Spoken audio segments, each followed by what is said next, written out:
قدمته جماهير نادي الهلال في مباراة ربع نهائي دوري أبطال آسيا للنخبة يوم الجمعة الماضي لم يكن خارقا وفق قوله، وكان عرضا عاديا تم اقتباس فكرته من الإنترنت وفق وصفه.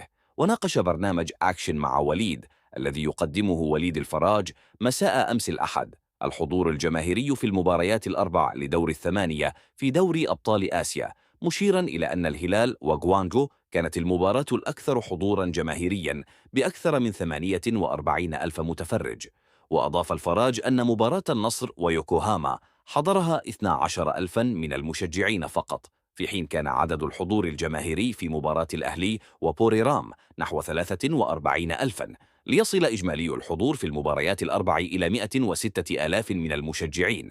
وناقش برنامج أكشن مع وليد العروض التي قدمها المشجعون على المدرجات، لكن عبد الله فلاته اعتبر أن تيفو جماهير الهلال في مواجهة غوانغجو الكوري لم يكن خارقا مثلما روج البعض لذلك، مضيفا: تيفو الهلال ضعيف، لا تأخذ من الإنترنت وتنشر في المدرجات. وقال عبد الله فلاته الإعلامي السعودي إن ضعف الحضور الجماهيري في مواجهة النصر ويوكوهاما له ما يبرره، إذ إن المباراة دارت في التوقيت نفسه لمواجهة الكلاسيكو في نهائي كأس الملك، كما أن توقيتها ساهم في ضعف عدد الجماهير. ورد فلاته على رأي المحلل الفني محمد الشيخ الذي أكد أن تيفو الهلال كان عالميا وخارقا ضد غوانغو، إذ قال فلاته: كيف يجرؤ البعض على القول إن ذلك تيفو عالمي؟ ماذا نقول إذن عن تيفو الجماهير التي رفعت شعارا لا يمكن تكراره والوصول إليه؟